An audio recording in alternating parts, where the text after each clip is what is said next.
Mumm, broadcasting across the nation from the East Coast to the West, keeping you up to date on technology while enjoying a little whiskey on the side, with leading-edge topics, along with special guests, to navigate technology in a segmented, stylized radio program. The information that will make you go,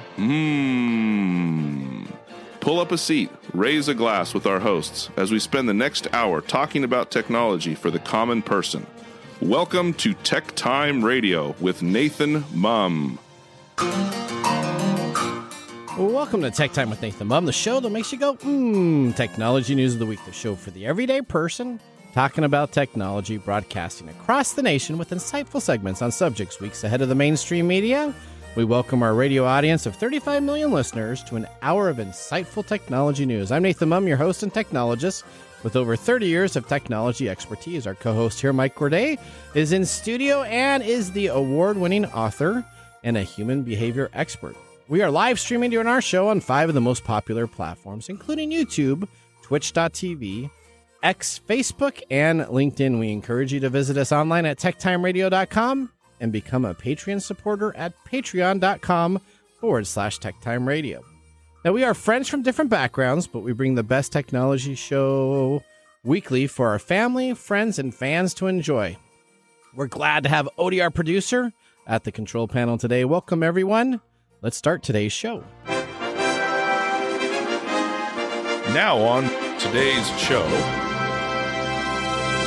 All right, today on Tech Time with Nathan Mumm, buckle up as we dive into the latest technology news and stories.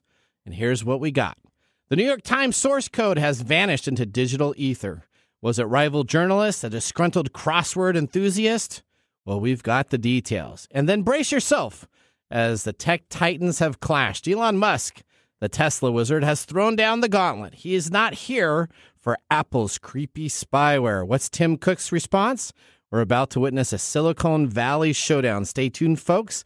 This is tech history in the making. Then we're joined by Gwen Way on our Gadgets and Gear segment with a physical way to lock your phone apps that cause you to get distracted. So that's going to be very interesting. But wait, there's more. Apple's AI revolution is in full swing. As you just heard about it pre-show, Apple stock is up. Everybody's excited for this news. I think Odie's got some information on what's happening with Apple. And then, of course, we have Mike's mesmerizing moment, our technology fail of the week, a possible Nathan Nugget, and our pick of the day, whiskey tasting. We have Mark back in studio, so he's going to bring some whiskey instead of that stuff that we had last week. That was called cognac, and it was good. Okay, so I'm glad that he's back in studio with a real whiskey. We got some stag this going. Coming so from somebody who couldn't even get the SNL reference. I don't understand. I did not. I did watch some SNL late last night, let me tell you that. So, now everybody, let's start today's show with our top stories. Here are our top technology stories of the week. All right, story number 1. We got New York Times source code leaks online by 4chan. So 4chan is a big conglomerate of hacker. That's exactly what it is. It's not like necessarily a group. It is a hub of people that do a lot of independent work that come in and then sell stuff. Let's go and take a look to see what our reporter has regarding this breach. The New York Times confirmed to Bleeping Computer that internal source code and data belonging to the newspaper were leaked on the 4chan message board Thursday after being stolen from the company's GitHub repositories in January 2024. As first seen by VX Underground, the internal data was leaked by an anonymous user who posted a torrent to a 273-gigabyte archive containing the stolen data. This breach could significantly disrupt the New York Times operations. Basically, all source code belonging to the New York Times company has been stolen. That should make the host and listeners go, All right, so here we got 4chan. Now, 4chan has been very busy this week. Essentially, they also just did a big breach regarding the Disney Club Penguin game. I don't know if you remember the Club Penguin. This was a big game with 4.15 megabytes of stolen internal documents. Did you ever play Club Penguin? Yeah. Well, they got all the information, so they've been busy. So they decided nothing like hitting the New York Times, but what's more important is they hit the Disney Club Penguin game. So any information you went to, any character you did or anything you did, they now have information. Is Club Penguin not shut down already? It has been shut down. Yeah, because it was shut down recently. A lot of people were like, oh, no. Yeah, so they shut it down, and then somebody didn't have it very secured, and so now they see have how it. that doesn't affect me at all? I'm happy over here not caring about it. All right, so now the New York Times hasn't confirmed. Let me just tell you, 4chan is the best place of all these reports is the actual hacker and hacker forums. I have yet to have a hacker forum on the dark web that posted that had a breach where the company came back to them and said, no, that data really didn't exist. Everybody denies it at first. The New York Times does say that they have a breach, but no important documents were taken. It's never an important document Well, or customer information or whatever.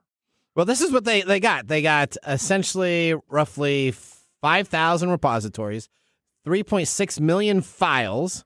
So that's a pretty good amount of files that you have data that's available. They only had 30 repositories that were encrypted. And essentially all the rest of their stolen code included their JavaScript, TypeScript, and judging by file names, personal information. Now, all this is available online. The New York Times says that they don't expect this to have any problem with their current systems that they have running, even though the folders names indicate they have lots of information, including stolen IT documentation, infrastructure tools, and source code. And the most important thing, of course, is the viral game Wordle has their source code there. So have you ever played that game? I'm sure, yes. Okay. I'm sure that's exactly what they were looking for was Wordle. Well, that seems to, if you look at it, that's essentially the biggest part that everybody's concerned about. Now, a README file in the archive states that the threat actor used an exploited GitHub token to access the company's repository and steal the data. Now, GitHub is this public posting of code, so you can share code on the internet. GitHub is actually owned now by Microsoft, purchased it and kind of runs it, but it's this repository. A lot of people use it. I know developer people that use it each and every day that they use it, and this is the way you can share your source code. You can share it out to people. So is this Microsoft's fault? No, it's not Microsoft's fault. This is the Times having their information out there with a exposed token and not taking care of what was going on. I don't Does this even affect you? I don't. No, I don't. I'm not I've played Wordle a few times. I don't subscribe to the New York Times. Okay. So not really. Okay. But it's just one more thing where I don't even know how to respond to this anymore. Well, so I have an insurance company. My wife dropped off on my desk this morning. Essentially, I've been compromised. No way. Yeah. So what was it? So I have. You went off on it last night about it, and it's funny because what was it? So it was just all my data from all my. I don't even use this insurance company anymore. It was the insurance company that I had last year. So I moved to a different insurance company this year, and so they got all my medical records and information. Was it Kaiser? It was. Oh no! I told you about that. A month. Well, I just finally got the letter, though. So you got the letter. So I finally got the letter. I thought that I would have been safe with all my information that was there. And you were freaking out about it. I know. So now they got all my information too. What can you do about it, man? I am. There has to be some type of recourse. It's literally they don't care. I don't know why are you having this response? You told me it was like, man, it happens. It happens. And now you're like all. Well, I get free. I get free. They can monitor my credit for a year. Wow, that's what you get. That's your token. Get out of jail free. That they'll help monitor it. Not really do anything with it, but they're going to help monitor it. Oh, I mean this stuff is so rampant. Like I said, I don't even know how to respond anymore. I'm kind of dead to it. You get numb, right? Yeah, we talk about this stuff every week. We talk about who's been hacked, how they got hacked, why they got hacked, what got hacked, and what information they got out of the hack, and nobody's safe anymore. Yeah, they're coming for you. There you go. All right. Well, I know that our next subject is pretty serious. It is the fastest growing scam affecting teenagers globally. So can you tell us what you got? Thanks for That's a prelude. Yeah, thanks for preluding that. That was my intro to it. Okay. Well, now you're going to change your intro. The fastest growing scam that is affecting teenagers. Guess what is happening on... What is it?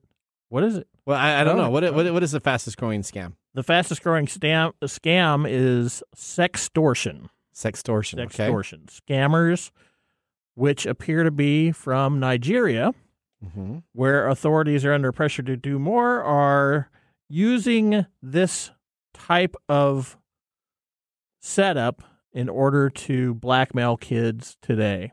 Okay. We're going to talk about a person named Jordan who was targeted by scammers who lured him into sending them explicit images of himself and then tried to blackmail him.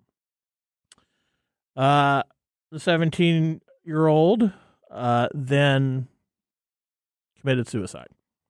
Oh, no. And this scam has been linked to more than 27 suicides in the U.S. alone. Okay. So what happens is through social media, the scammers contact the person. Okay. In this case, in Jordan's case, they pretended to be a pretty girl his age and flirted with him, and they sent sexual pictures to coax him into sharing explicit photos of himself. Then they blackmailed him for money to stop them from sharing the pictures online to his friends.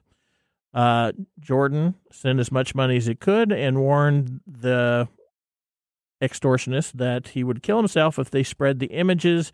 They then replied, "Good, do that fast or I'll make you do it." And he did. Okay. Right? Samuel, 22, and Samson Ogashi, 20, was arrested in Lagos, and they are awaiting sentencing in the U.S. It was less than 6 hours from the time that Jordan started communicating until the time that he, what do they call it, self-deleted nowadays? Yeah. There's actually a script online, the mother said, from her home in Michigan on the North U.S., and these people are just going through the script and putting that pressure on them. And they're doing it quick because they can move on to the next person because it's about volume. It's not the first time that Nigeria's young tech-savvy population has embraced a new wave of cybercrime. The term Yahoo Boys is used to describe a portion of the population that use cybercrime to earn a living. It comes from the early 2000s wave of Nigerian print scam emails, which spread through the Yahoo Mail service. Remember that? Oh, yeah. Your Nigerian prince wants to give you hundreds of thousands of dollars. Yes. And meanwhile, Jordan's mother continues to campaign alongside his father, and they regularly give advice to young people who may become victims. And that advice is, and we talked about this a little last night about why this is so easy to do, and it's because we were not involved in how this works, right? We saw it happening. Our kids were raised in it. Okay, yeah. And there's a difference of perception there. And you were talking about certain ways of doing this, and it's hard to understand the perspective of a child that is brought up in this. So, for those who are younger, remember that you are not alone in this. Okay, it's not your fault. Report the account via the platform safety features. Block the predator from contacting you. Okay. Save the profile of messages for law enforcement. Okay, that makes sense. Ask for help from a trusted adult or law enforcement before sending money. Yep. Or more images. Cooperating with the predator rarely stops the blackmail and harassment, but law enforcement can. That makes sense. Okay, and this is very hard to do when you are placed in a position that can be severely embarrassing, but this is how you fight back. And it's kind of important. I mean, this is becoming. You laugh at me because I'm railing against this stuff all the time, almost all the time. There's very few times where I'll say, "Oh, that was cool, huh?" Well, no, I think technology is cool. How the new technology comes up. I do think though that people can use technology for either good or they can use it for bad. That's exactly my point. Is technology. We're producing technology so fast that we don't know how it's going to be used by threat actors. And so we put it out there, it's used, and then we have these unintended consequences. And this is a new one that we can attach on to the already serious cyberbullying and other types of attacks against kids on the internet because they have a different way of looking at it than we do. But there's been snake oil scam artists all the way back in the beginning of our nation. But that doesn't alleviate the responsibility of those who are developing all these technology. I agree. I agree with you there. I just think that we as individuals need to make sure that we do not get overtaken with technology and just assume we're already overtaken. Well, I mean, why would he assume that person was real? Okay. I mean, that's a tough thing to do. Yeah, Odie? First of all, you didn't grow up on the internet. I did not. I did. Okay. Okay. Odie's fixing to learn something. Learn you about something. You don't know, and it's hard to come up to your parents about it when they don't know. You know? It's especially what Mike said. It's embarrassing. You're thinking you're making a connection with somebody. You're a teenager. Yeah, especially when you're a teenager and you're dealing with all these. Somebody saying they're attracted to you. Oh, do the same thing that I'm doing to you. It's easy to fall into that trap. I would advise, seeing that I grew up in it, and when I have my own kids, how I'd advise it is, regardless of the age, I'm going to tell them, like, listen, there's bad people on the internet, and whatever they're telling you to do not do. Don't fall for it. And that's something that parents don't often talk about. Is like, oh, my kid doesn't look at that stuff online. They have no idea what their kid is looking at online. You know what I mean? Yeah. So might as well just cover all bases. Be like, if that's good. And well, on top of all that, the human brain is not built for verification. Right. Trust but verify. Especially as a child, though. Especially child. especially as a child. They are raised in a system where they're supposed to trust the environment that they're in. So it's very complicated. This is, but the fact that we have created these systems. So this happened on Instagram. So is it Instagram's fault? No. Is it Instagram's fault? Yeah. I think Instagram has culpability in it. Okay. Because how many times have we talked about the filters that Instagram has, quote unquote, put in place to reduce inappropriate material? And it's BS. Okay. This is all BS. Because is Instagram still making money? Yes, they are. Well, it's Meta. I don't know if they're making money. Well, maybe they're not making a lot. I get what you're saying, though. I get what you're saying, though. Yeah, but the point is that this is a big concern. This is a huge concern. Don't trust someone that's sending you explicit pictures. I mean, I get that on my phone all the time. I get, hey. When I was doing computer dating all the time. Yeah, and it's the same picture of the same like three people, and I totally understand that it's not realistically this person that I think I met you in blah blah blah. When were you blah, computer blah. dating? You're over the age of 20. When were you computer dating? Your brain is fully I was a developed. computer. I just get random text messages that come to me. How old is this kid? 16? My kids? He was 17. Yeah, so brain development has still so much left. Brain development stops around the age of 25. Yeah. Okay. They've got a long way to go. You did. That's a sad story. All right, you got story number 3. Oh, yeah. Oh, yeah. What are you going to talk about? Apple's developers conference. Yeah, that's going on. It was a big deal on Monday. Yep. I watched some of it. I kind of like what they're doing. I do. I'm excited for it. Apple's pretty good about their advertising and their marketing, too. They're pretty good. They make you get excited about their stuff. And I know it's something It's a cult. You know what? I'm glad that it's a cult. I like that it's a cult. Yeah, you don't hear that very often. No. This is the one cult that I'm like, yeah, let's go about it. Let's go. They are talking about integrating OpenAI with their products, specifically Siri. Okay. They're integrating ChatGPT into Apple products, including Siri, this fall. In the meantime, new AI tech will assist across apps with a demo including a more personal and proactive Siri. At the start of the event, CEO Tim Cook promised profound new intelligence capabilities as OpenAI CEO Sam Altman looked on. Apple has been playing catch-up on AI, and while rivals like Microsoft have harnessed the emerging tech boom, Apple has not. They have not. But now they are. But and their stock's up today. So they make the announcement. This is because they made the decision to use the thing that Microsoft already uses. Well, you know what? This is smart decision, though. Keep on going. Oh, yeah. It is a smart decision. It was kind of stupid of them to try and develop their own. Yeah, why? With Google. Yeah, that's what Google has problems right now. Now they're turning back. And Elon Musk and his craziness is trying to create AI. And so there's a leader right now in AI. And then back in the olden days, Google was the leader of the search engine for the browser. And no matter what Microsoft tried to do and anybody else tried to do, they didn't overtake them because they were the best. I think it's interesting how we can watch the same thing play out over and over again in a corporate environment that happens in countries, in societies, in neighborhoods, all across the world. Yeah. I think it's interesting to watch these folks try to figure this stuff out and make these decisions. Okay. But this is a smart move on Apple. I mean, it's a smart move. Yeah, it's a smart. It's a it took them. It took them long enough. On for everything. Yep. Look at that, Macs. So now, if you have a Mac Apples. or a PC, you have the same AI algorithm with ChatGPT, giving you pretty much the same results. Is it going to track everything that I do and tell me? I think there's some questions record a ghost picture of it for 6 months. Well, so they did not go into complete details. No, they just kind of talked about some of the quirks that you're gonna get, like the emoji thing where you can make an emoji on the fly using their AI.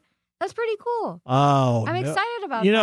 The first thing this is how warped you could do a bird flying with a poop emoji. Yeah, the first thing I thought of is, oh my gosh, there's going to be so many really bad emojis out there as soon as this feature comes out. We're talking like, but nasty. is bad press is good press. This bad press is good press. Well, this is kind of a good idea for them to do. So they essentially gave up. They didn't go. They were possibly looking at working with Google. They decided not to, which makes sense because Google makes a competitive phone product that they do. So you wouldn't want to go to their or is it because Google was telling people to glue their cheese on? Well, they were. Their AI isn't very good at all either. I don't know. So they probably did a 2-minute research and said, "Yeah, pass on that. We don't want to put our platform." We talked about this. We talked about this 3 years ago, February of this year. We've talked about this several times throughout the years of the program, and they finally made this decision. It sure took them long enough. It did. But you know what? They didn't have any AI because they were kind of anti-AI when people came on out first with AI. Because I believe internally were trying everything they can to create their own AI. And they were trying to the point where they probably had their lead developers just like, hey, we are not going to get to this race. If this race is going to happen, we're going to be in 3rd and 4th place. Why don't we just jump on with number 1 and use that and just embrace it and say this is who we're going to use, and we'll still sell Apple products. Yeah, that's a smart idea. I have a coworker that says embrace the suck. Well, it kind of reminds me of the whole, how at first when Apple came out with their products, they were integrated or they were compatible with Microsoft Office until they started making their own thing. Yeah. I'm assuming that they're going to do the same thing down the line. Yeah, so now everybody uses Microsoft Office on your Mac again. So they kind of did that. I think if you have a computer, whether it's a PC or a Mac, if you have pretty much the same experience, which they're getting very unified in their experiences, I think it just makes it easier to do work on either or. That's you can cool. pick my Mac up here, and you'd be able to run it probably just as well as Windows 11. Yeah, I don't care. Okay. All right, story number 4. I just want to make sure that I'm not going to get called by tech support and they're going to try and get rid of my, stuff. Your stuff? Okay, story number 4. Raspberry Pi. Do you know what a Raspberry Pi is? No. I love these devices. But I had lemon meringue pie for lunch. Raspberry Pis are these small little devices that essentially enthusiasts, tech nerds, can do retro arcades on these, so you can play a bunch of old games, memes on these, IoT devices. This is essentially, the company was created to create a system board. They had a system board all the way down to like $25 when it first came on out. Mm-hmm. Instead of spending hundreds and hundreds of dollars on a system board, you could get a real cheap system board and program it and do different stuff. Now, Raspberry Pi started as a nonprofit. It was going to be nothing other than a nonprofit. But now Raspberry Pi is a public company. They sold 60 million units since its inception. In 2023 alone, Raspberry Pi generated $266 million in revenue and $66 million in gross profit. That's a pretty good gross profit there, huh? $66 million. I don't know. Why do I care about that? Just in 2000, well, they essentially were a nonprofit, and they decided to go public. Essentially, as of Friday, you will be able to buy Raspberry Pi stock Right now, it's interesting because they didn't list in the United States. They actually decided to list over across the pond as a UK. Is this a UK-based company? Yeah, UK-based company, okay. And they decided to actually enlist on the UK market. So people right now are buying all the stocks that they can in shares that they can. And Friday, a piece of the pie will be open for everybody. So is this the IPO? So their IPO already happened because it's already going on in UK. So they just became a public company. They just became a public whole thing that you're. Yeah, there's a nonprofit came up with the idea of a single cheap computer as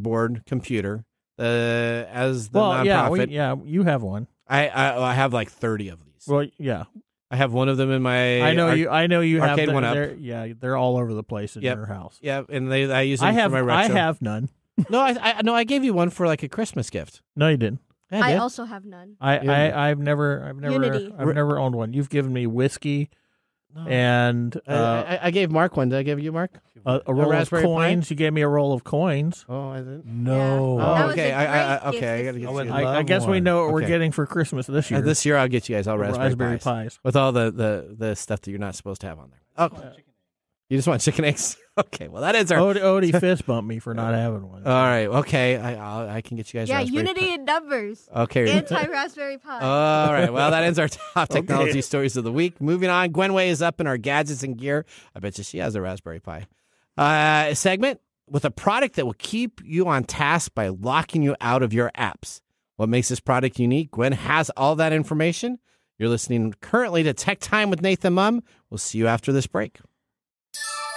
This is Mark. And Greg. For Copiers Northwest. With a terrific offer. Called Printer Care Plus. It's simple. Buy HP printer cartridges from Copiers Northwest and we'll service your current printers for free. That sounds too good to be true. It's made possible due to our HP Copiers Northwest relationship. Copiers Northwest is an HP Platinum partner. One of only 2 in the entire Northwest. And now with Printer Care Plus, Copiers Northwest will provide free printer service. As long as they purchase genuine HP cartridges from Copiers Northwest. That's right. IT departments no longer have to service printers. Or fix paper jams with Printer Care Plus. They can focus on more strategic initiatives. And let our experienced technicians keep their HP printers up and running. Sounds like a love-love relationship for IT departments. Don't get too carried away. So how do they get more details on Printer Care Plus? Call Copiers Northwest today, 206-282-1200, or visit copiersnw.com. Copiers Northwest. New ideas, new solutions.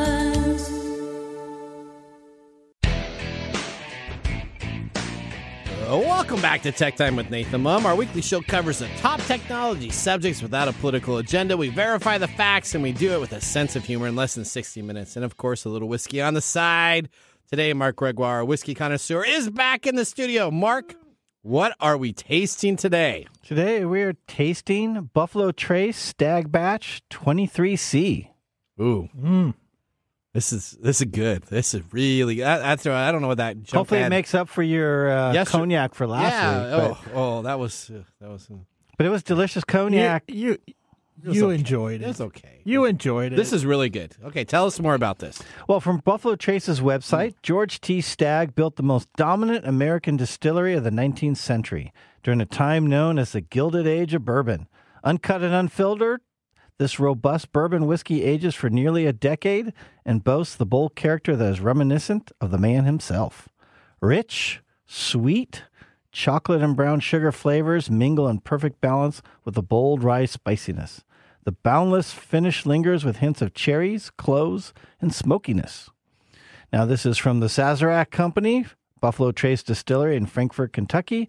It is straight bourbon. As it's non-age stated, but it's rumored to be almost a decade old. 125.9 proof. Oh yeah, baby! Holy crow! I can taste. That's one of the highest proofs we've had in a long time. Yeah, and you gave me a triple shot. I gave a little bit back to Mark, so he had a little bit more. Now the mash bill is undisclosed, but it's rumored to be about 75% corn, 10% rye, 15 malted barley. The price at MSRP is $70 roughly. It's gone up. It used to be $50, but it's gone up lately to about $70. Secondary market used to be about $250, but it's kind of dropped in the last 6 months. So you can pick it up on the gray Bourbon market, for about $160 now. Okay. I guess they didn't agree with Apple's decision to use OpenAI. Stag didn't? Is that what you're saying? They didn't go lost, up, it went down a little bit? They lost some value there. Wow, is this on your top shelf? This is on my special shelf, yes. I was going to say, this is good stuff. Stag always fits there. There you go. You'll find out more about my love for it at the Mumbles. But in the meantime, everybody out there, like and subscribe and put a comment if there's any whiskey you would like to see us give a thumbs up or thumbs down to. Or cognac. No, I'm going to have somebody who's going to send in, I've told them to send in that they want us to taste Pappies. So that's what I'm going to have a bunch of people that will start commenting. Hey, you buy Pappies, I'll put it on the show. I don't know who's going to buy Pappies for us. I don't know either. That's going to be but I'll try it. Okay, I will too. Yeah, okay, all right. Well, Mark, thank you so much. You're welcome. With our first whiskey tasting completed. Oh, somebody trying to get a hold of you there? Somebody's all right, there we me. go. Let's move on to our feature segment. Today we have Gwen Way joining the show. She's an expert in cybersecurity during the day and a game board geek in the evenings, as well as producer of Tech Time Radio and our gadgets and gear gal. Let's get ready to start our Comcast video stream in our next segment right now. What's new in our gadgets and gear? All right, Gwen, welcome to the show today. Let's start out. Do you have I guess these guys don't have Raspberry Pis. They must not have been so special. How many Raspberry Pis do you have at your house? I've got 3 that are currently active. I've got 2 that I've been working on off and on. And my husband actually programmed one to go out and mine cryptocurrency. So that's 6. Okay, that's 6. Yeah. All right. Well, see, that's what most of us essentially have as a tech person. I only have, I think, about 5 now. I did have the very first one that came out. 30-something. Was that? Well, no. I've had tons that I've been in. I've configured those for people, and then essentially I give them out to them, and they can play like little retro video games and a bunch of other type of stuff. It's a pretty cool little gift. That's what I do. They're fun. They are. They are fun. Wow, it's the best gift I never got. Okay, well, you know what? Keep on. You know what? Santa Claus will get you one of these years. Oh, ho, ho. The more you talk, Mike, the more likely you are to end up with one. That's right. Okay. All right. Well, let's talk about another gadget besides Raspberry Pi, which is pretty exciting that they went public. What do you have in store for us today? Okay, this is actually just a fun one in my mind. We've all experienced doom scrolling, where you're just sitting there on Instagram or TwitX or whatever they're calling it these days, or TikTok, and you just doom scroll. You scroll, and you look up, and it's 5 hours later. Okay. There have been a couple of different solutions for that.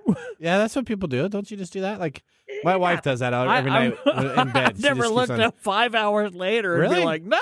Okay, well, okay. All right, okay. That's why you don't have a Raspberry Pi.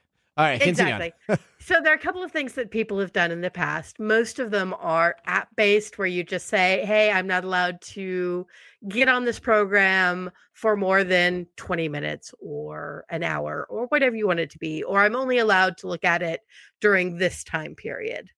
The problem with all of those solutions is that they're very easy to bypass.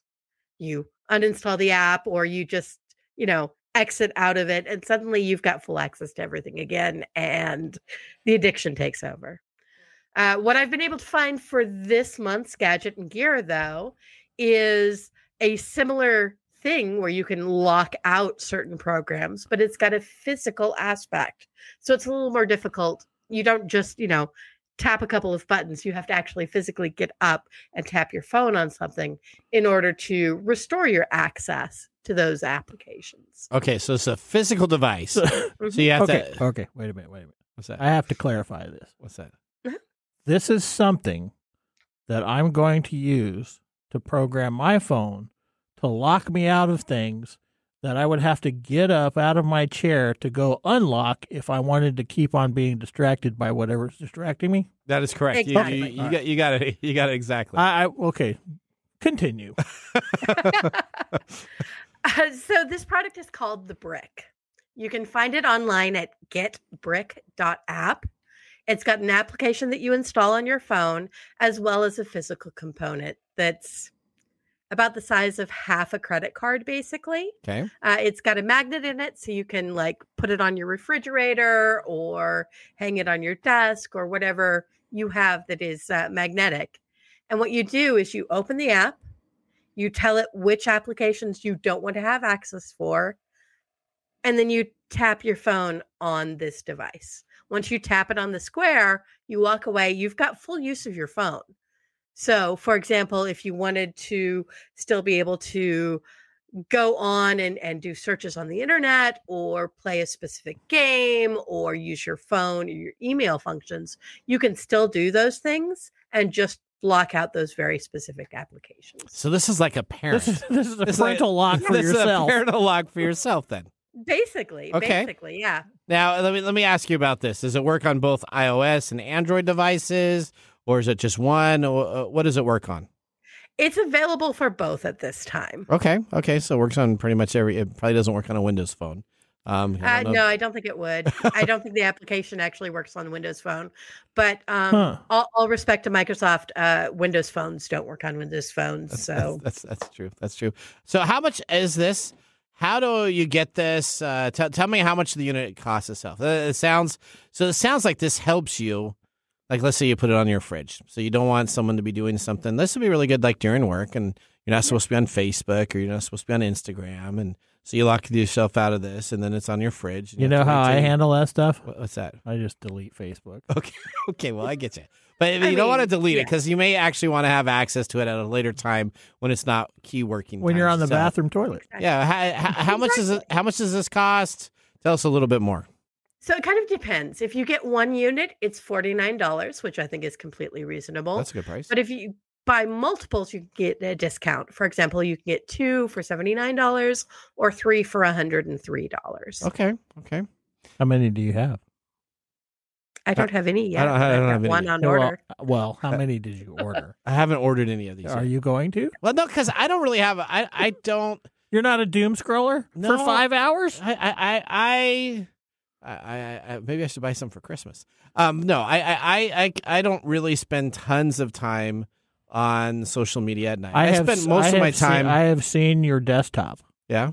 I have seen how many tabs you have open. Yeah, my tabs open are like there's like 30 or 40. That's like nothing in today's world. Normal. Well, that's not compared to that one lady that had like 700 open. Yeah, no, and there's a person sitting to the right of me that normally has lots of tabs open also. So there's a lot of tab people that are a massive tab.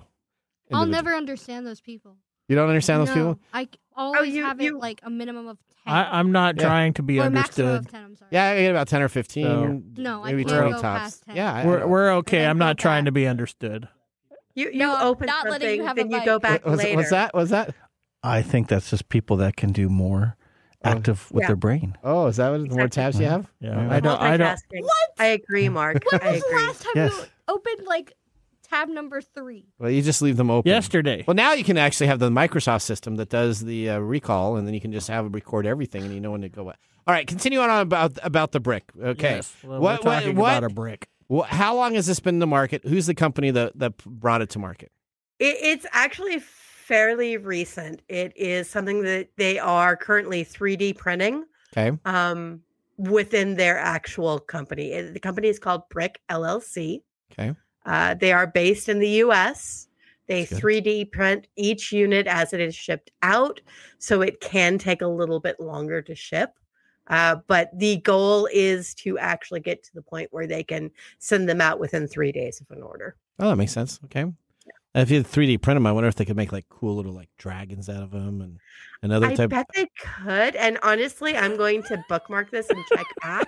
Okay. Because I bet there are going to be like special editions and things like that. Yeah. I mean, you can get some licensing deal with somebody, and all of a sudden you have the Woody unlock code or Buzz Lightyear code, and you go and get that. Is that where you were going with that? Yeah. Okay. Yeah. You can get like your little Disney type of deal. Okay. All right. So you have one on order.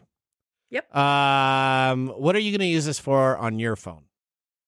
I'm going to use it for the basic social medias most of the time, but I will tell you one thing. Last week, I was actually on a cruise, and it was great. Yeah. We didn't get Wi-Fi, and I spent less than 45 minutes on my phone every day. And how'd that feel? Hey, that's a hint. Did you feel better that way? Did you like it, or did you? It was really good. I bet it took a while before you got through that, and then after you were like, "Hey." I don't know. I think Gwen could have probably just dropped the phone and said peace out. Really? Yeah. I was relatively good about it. There was a little bit of anxiety, specifically around work emails and all of that kind of stuff. But yeah, I think this would be a really good way also to not let work consume your entire life. That would I do it so I don't get my work email from 5 o'clock. I would use the like brick to do that. Yeah, that's what I was saying. Exactly. You could do it so that you actually could use your help personal phone as a disable it. personal phone. I can't access my work stuff. That would be great. There you go. There you go. I mean, it's great on evenings and weekends. Yeah. So that's another use for it. You could also kind of use it in conjunction with children's phones, like you were talking parental controls. So there's lots of things that you could do with it. All right, $49 a unit. Where can you get it last time here, Gwen? To give us an update again. Sure thing. It is getbrick.app, /shop, takes you directly to the page where you can order it from. Perfect. Gwen, thank you so much for being a part of our show. It's always a pleasure to talk about your new gadgets. I finally got my boxing gadget. It's sitting in the VR thing that's supposed to keep me in shape. I was really interested in that about 2 years ago when I did it. Now I'm like, yeah. So Well, if you don't want it, let me test it out because I need to. You want that with your Raspberry Pi too? Yeah. Okay. Yeah. All right. Okay. Thank you so much, Gwen. We'll talk with you at our production meeting next week. Sounds good. Thank you all. Thank you. That ends our Gadgets and Gear segment with Gwen. Up next, we have This Week in Technology. So now would be a great time to enjoy a little whiskey on the side as we are going to be doing so during the break. You're listening to Tech Time Radio with Nathan Mumm. See you in a few minutes. Join the fun and grab tickets to GeekFest West, the 3-day Geek Festival extravaganza of fun and entertainment that will take place on the third weekend in July. Learn more at geekfest.com. GeekFest will feature diverse activities, including a film festival, vendor hall, street fair, outdoor music festival, cosmic cosplay, and video game tournaments. Join us at GeekFest West, the ultimate celebration of geek culture. To learn more, visit geekfest.com. That is geekfest.com. And now, let's look back at this week in technology. All right, we're going to June 9th, 1993. Life finds a way. Now, the motion picture Jurassic Park premieres in Washington, D.C., the highest grossing film in history at the time. The contributions of Jurassic Park to the field of special effects is perhaps the most important, as the original Star Wars movie 16 years prior did. During the production of the movie, the decision was to incorporate the use of computer-generated imagery, CGI for short, in a large scale. By interweaving the use of CGI and animatronics, the movie's special effects were of a realism unprecedented at the time, and even for today, when you rewatch it, still holds up with today's technology. Jurassic Park jump-started a wave of movies that made heavy use of CGI throughout the rest of the 90s, and at present, the use of CGI pioneered by movies is now entirely commonplace. Did you remember your first impressions of Jurassic Park? Oh, yeah. Yeah. What was it? Oh, I was completely blown away. You were blown away? It was completely awesome. Yeah, because I've always loved dinosaurs. You're a big dinosaur guy. You play video games with dinosaurs all the time. And I did consider becoming a paleontologist when I was looking into colleges. Okay. So, yeah, when the T-Rex roars at the end of the film, chills. You get chills. In fact, I had an audio file of that I would stick on my computer for certain things, and it would roar at people. And you kind of like that, yeah. Okay, Odie, are you a fan? Oh, I love the movies. You love the movie? Yeah, I love the trilogy, the original trilogy. Not so much the new ones. What? Yeah. The first one's good, and then the second one's, and then the third one, they bring back the original cast. Yeah, and they're all working together. You didn't like? They're working on a Jurassic Park movie right now. I'm very excited for that. It's going to be a supposedly completely new cast, different direction. The only thing that may be there is the one bad guy may be still around. The scientist. Yeah, what's new? Injun? Which BD Wong? Injun? Yeah. He may still consider him a bad guy. Well, is he? Is he an anti-hero? What is he? He was the evil scientist. guy. Yeah, he wanted to keep on modifying the dinosaurs and Yeah, although he did sort of a redemption thing in the last. He movie. did. They have to make everybody happy. I'm kind of tired of the whole villain redemption thing. Yeah, that bothers me. No, I love BD Wong. Every time he comes up on SVU, That's a whole different character.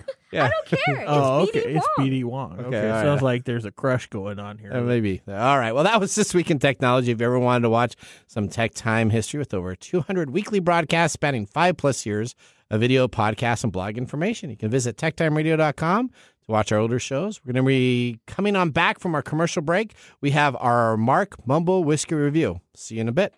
Hello, my name is Arthur, and my life's work is connecting people with coffee. Story Coffee is a small batch specialty coffee company that uses technology to connect people to each product resource, which allows farmers to unlock their economic freedom. Try our Medium Roast Founder Series coffee, which is an exotic bourbon variety that is smooth, fresh, and elegant at storycoffee.com. That's STORI coffee.com. Today you can get your first bag free when you subscribe at storycoffee.com with code TechTime. That's STORI coffee.com. The segment we've been waiting all week for. Mark's Whiskey Mumble.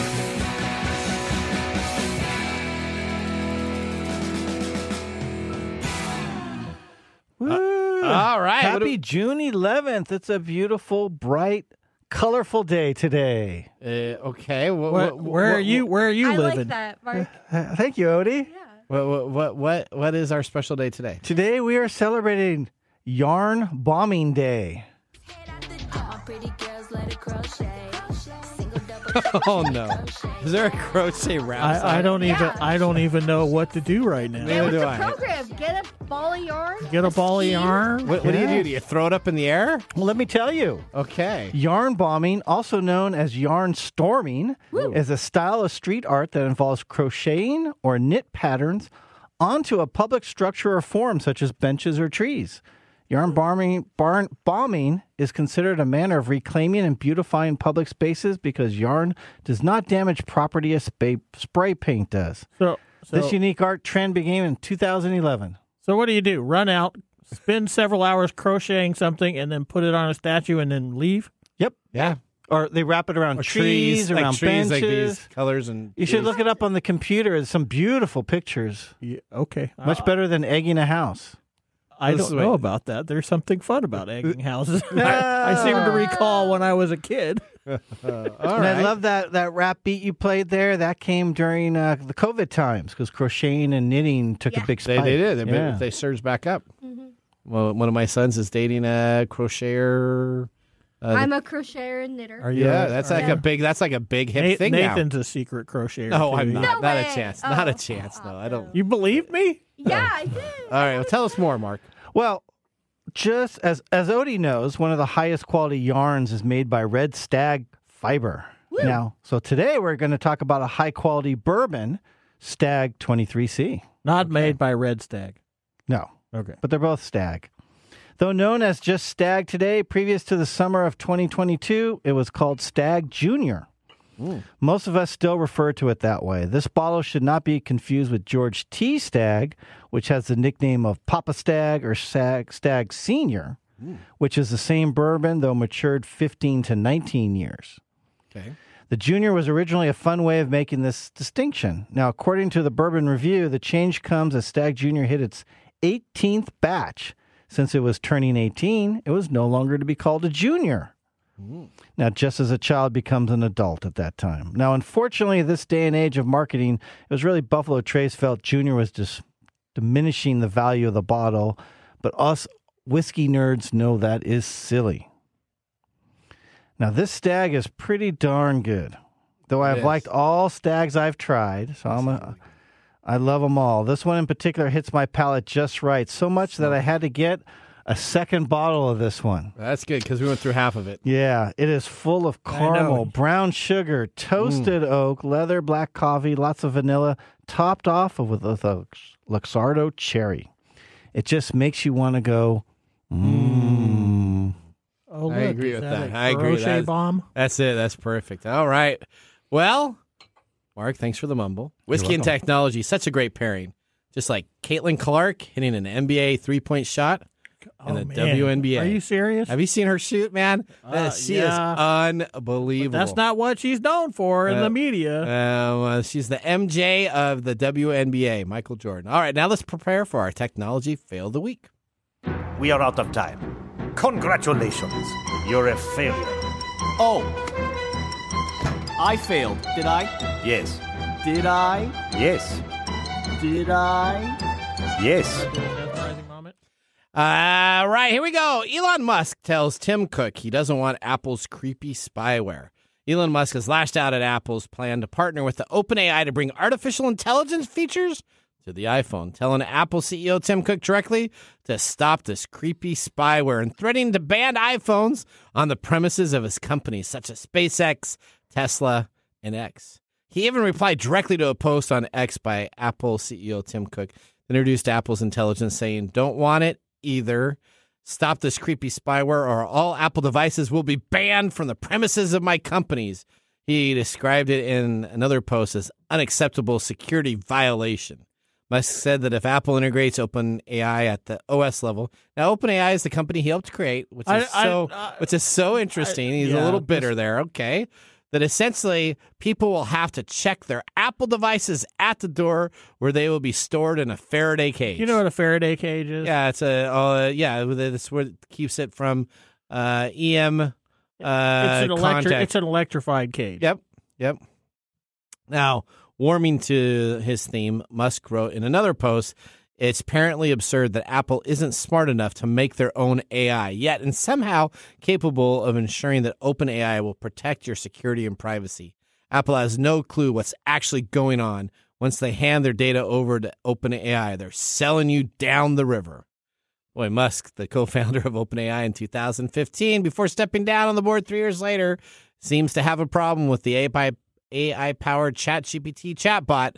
Musk also has had run-ins with Apple over a number of issues, most notably in 2022, and with Microsoft's new system of their OS updates. So Musk is just, you know what, you're in the X environment or you're in no environment. I don't even. Just shut up. Just stop it. You know, but anytime he talks or puts something out on X, everybody picks it up. Yeah, this is just crazy stuff. This is crazy stuff. Yeah, just shut up. So he's not going to. Him and Sam Altman must not be buddies. Don't talk about it. If you're going to do it. Just shut up about it. All right. Well, now let's go to our pick of the day whiskey tasting. And now our pick of the day for our whiskey tastings. Let's see what bubbles to the top. All right, what do we have for our pick of the day? Well, it's from Buffalo Trace. It is Stag, which used to be known as Stag Junior. This is batch 23C. It is, as you can tell from my stumbling speech today, 125.9 proof. And if you can find it on the shelf, it's $70, but most liquor stores have it around $160 to $250. All right, so we're going to go to Mr. Gourdet first. What do you think of the whiskey? Oh, I give it a thumbs up. You give it a thumbs up? Yeah, it has a high rye burn, but despite that, I'm still going to give it a thumbs up because the finish is excellent. Okay, all right. I'm going to give it a thumbs up also. Probably 2 thumbs up if I had an opportunity to. Now, for the high rye burn, what you might want to try, Mike, and we can do it after we're off the air, we put a couple of drops of water in there. Yeah, I've heard that. Mm-hmm. I've heard that will take away some of that. So yep. And you still get that beautiful finish, and it actually brings out some other flavors, too, that you don't get sometimes. Yeah. There you go. That makes sense. So I give it a thumbs up. And is it on your top shelf? It is. Okay. All right, Odie, what's our time countdown? What do we got? 1 minute? Oh, we got 2 minutes. All right, we're going to go right now to Mike's mesmerizing moment. This is Mike's mesmerizing moment. Presented by Story Coffee. Visit storycoffee.com. All right, Mike, my question to you. Do you like Hollywood's use of CGI for movies? Example is Jurassic Park and Lord of the Rings. Yeah, as I said before, and I'll say it, continue saying, as long as AI is being used to enhance things that we entertain with, I think that's great. I love Jurassic Park. I love Lord of the Rings. But it's when it starts replacing things that really drives me up a wall. Like when you see a full CGI movie, it's just bad. It is. And especially now all the B-rated movies that use CGI. Yeah, it's just horrible. If you use it in the right context, that's where it excels. It's funny because when it first came out, I actually think they had the practical and the CGI in a much better state than now. People will just try to do everything on a green screen, and I think it makes a big difference there. All right, well, we want to thank everybody. It's been an honor to be the host of today's show. We would love you to go visit techtimeradio.com and click on the Be Our Caller in the top right-hand corner. And join us next week on the show where bytes collide, circuits sing, and geeks reign supreme. I'm your host, Nathan Mumm, signing off with a binary wink. See you next week. Thanks for joining us on Tech Time Radio. We hope that you had a chance to have that moment today in technology. The fun doesn't stop there. We recommend that you go to techtimeradio.com and join our fan list for the most important aspect of staying connected and winning some really great monthly prizes. We also have a few other ways to stay connected, including subscribing to our podcast on any podcast service, from Apple to Google and everything in between. We're also on YouTube, so check us out on youtube.com/techtimeradio, all one word. We hope you enjoyed the show as much as we did making it for you. From all of us at Tech Time Radio, remember, Mum's the word. Have a safe and fantastic week.